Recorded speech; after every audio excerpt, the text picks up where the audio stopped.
Hey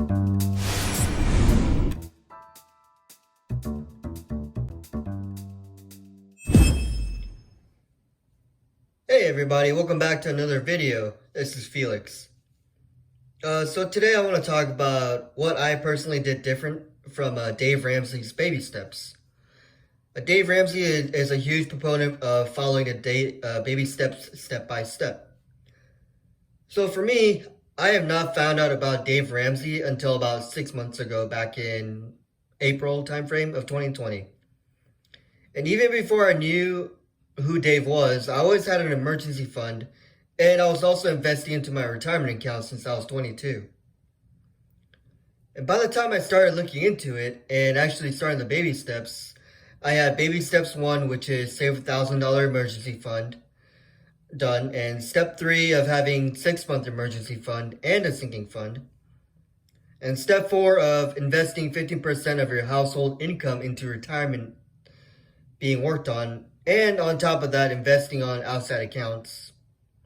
And we skipped step 5 because we are not having any kids. And we are working on step 6 of paying the house off early. So I want to talk about in step 2 of paying off all debt except for your home was being worked on. But for us, it was not a huge priority before Dave Ramsey. So in the baby steps, it tells you to stop all contributions and investing until all your debt is paid off. But we did not stop our investments and ended up dipping into our emergency/sinking fund and paid it off all our debt. And it was just for only one of my vehicles, and I only had $5,000 left to pay it off. So we dipped in there and paid it all off, and then we slowly built our 6-month emergency fund back up. Another thing I did differently from him was he is also a huge fan of mutual funds, but I chose to invest in individual stocks for dividend income and ETFs to save for a future big purchase. So far in this short amount of time, my investments have been doing pretty well. I guess only time will tell if my decision was a better choice than what Dave preaches. Another thing I disagree with Dave is the use of credit cards, or the lack thereof. I mostly use my credit cards for my bills that I will be paying for anyway, such as insurance, utility bills, cell phone bills, etc., etc. I also use it for Amazon purchases, which I get 5% of the purchases back. And most of the things I buy are things I need and use on a daily basis. And a lot of times they're a lot cheaper than stores, so I end up buying it on Amazon.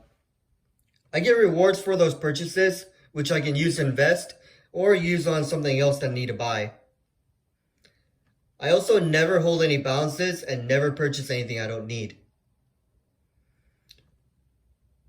The one thing I learned from Dave is not to get a loan to purchase things.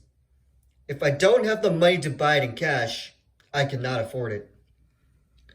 The whole reason why I started an M1 finance account and started investing in ETFs is to save for a vehicle 5 to 10 years down the road.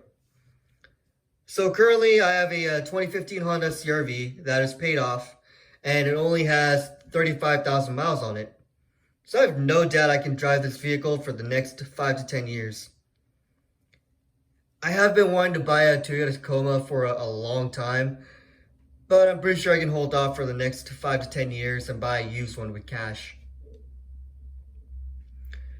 So I think the baby steps will work great for people who are living paycheck to paycheck, who are in debt and cannot see the end of the debt.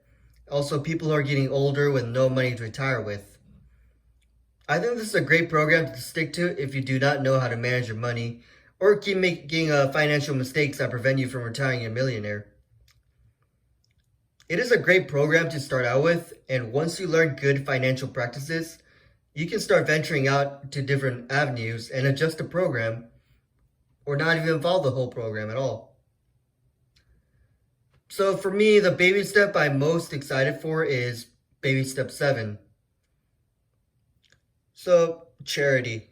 So when I was 13 months old, I had to have open heart surgery for a ventricular septal defect. Simply put, I had holes in my heart and they had to patch it up. My parents at the time, being in Illinois on a student visa, there was no way they could afford to pay my surgery. I had a charity group slash a heart association pay for all the expenses for my surgery. And here I am 30 years later, healthy and living my life. I believe that I was given a second chance at life, and it is my duty and to pay back all the generosity that I received when I was a baby. And when I become an everyday millionaire, I want to donate to these types of charity and organizations so that children can afford the surgeries without the parents needing into going backbreaking debt, and so that the parents can know the joys of raising a child, and the child may be able to live a normal life like I do.